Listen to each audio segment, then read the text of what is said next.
So how does an apparently healthy, beautiful woman deal with a debilitating stroke? That's what I've come to find out as I talk with Carolyn Buchanan.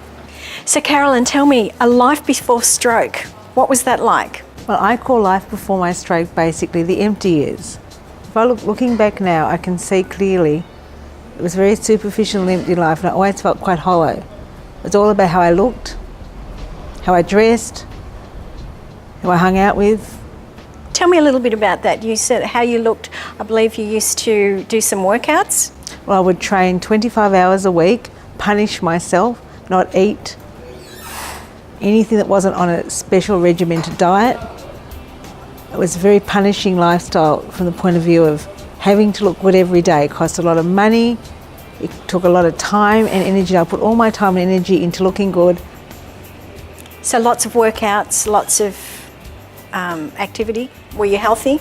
The one thing I will say that I did put a lot of money into being healthy, but not enough into the brain area of developing what would be possible for me. So really it was just the physical beauty that was... It was all about, I used to strut around thinking I looked really beautiful.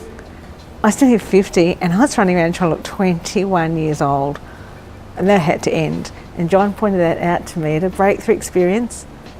At his event, he said to me, it's the young girl's turn, you've had your turn. He's right. And, really John had then, at that point, given me permission to love myself, probably for the first time in my life, for who I am today. So tell me what actually happened then, just to back up a little bit. Yes. So you had this wonderful life pre-stroke, beautiful. What happened when you had the stroke? When did you actually have the stroke? Well, one morning I got up as usual. It was a Saturday morning. I was off to the gym to do heavy legs. I was all ready to go. I was called the Human Dynamo.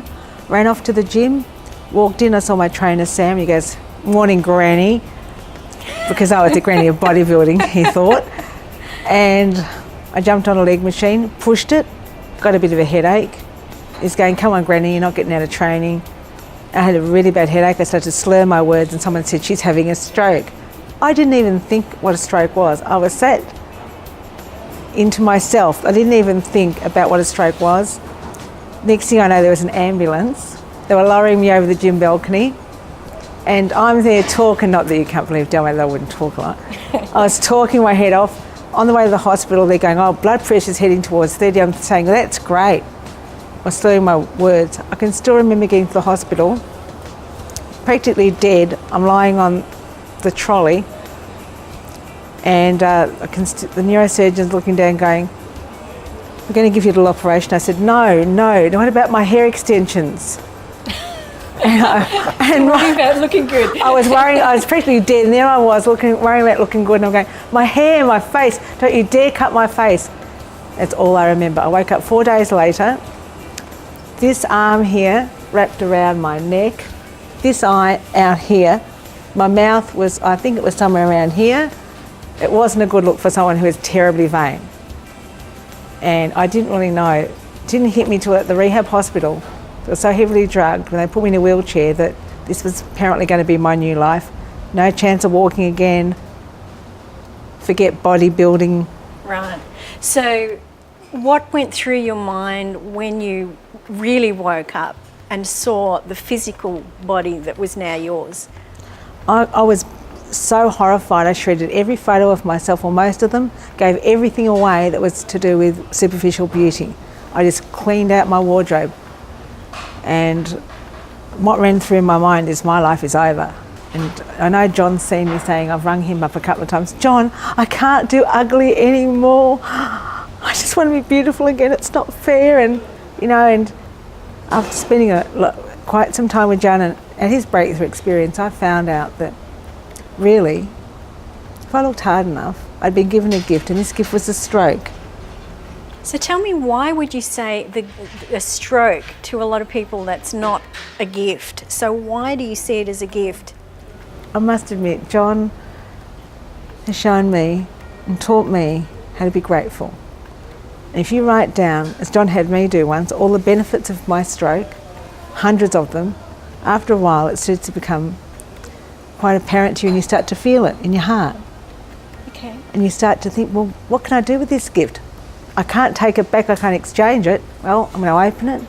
Maybe my purpose come from this. And on the second day of the breakthrough experience on a Sunday, John does what he calls the love list. And after dissolving all the issues that were in me around beauty and around how I look now and the fact that my life was totally different, I couldn't even walk unattended, is that we do the love list and we really become inspired to do what you would love to do with your life. Carolyn, you're talking about John all the time. Welcome, John. Thank you for having me. So obviously you've had a real impact for Carolyn to be talking so much about you. What do you teach that has impacted Carolyn? Well, I would say that we can become victims of our history, we can become masters of our destiny. And it takes no effort to be the victim of the history. And we can sit there and kind of look at all the dark side of what's happening and not look at the light of it. And what I do in the breakthrough experience is I help people ask a new set of questions, because the quality of our life is based on the quality of the questions we ask. And what I did with Carolyn is I just gave her a new set of questions to ask, to help her ask, so how is this serving you and what can you do with this now? You can't do anything about the past, but you can certainly do about what you're going to perceive it. It was William James who said that the greatest discovery of our generation is that human beings can alter their lives by altering their perceptions and attitudes of mind. Well, Carolyn was receptive to a new set of questions. And with those new set of questions, she saw new perspectives. And when you change your perspective, you change your effect. And that was an added bonus. I mean, she'd already been working hard. She'd already been doing rehab and therapy and focusing on mindset. But I think what we did is we gave her a new set of questions to ask, which allowed her to unfold another step of progress. So when you say new set of questions, is that we have self-talk? Is that what you're talking about? And the questions you're asking yourself all the time? Yeah, well, in other words, instead of saying, why did this happen to me, it says, how can I use this to my advantage? Okay. And what's the benefits of this? I always say that there's never a loss of any trait in life. So if you had beauty, it just changed form. Right. And so now it went from maybe the physical outward beauty as the dominant form to now that form and a new set of beauty.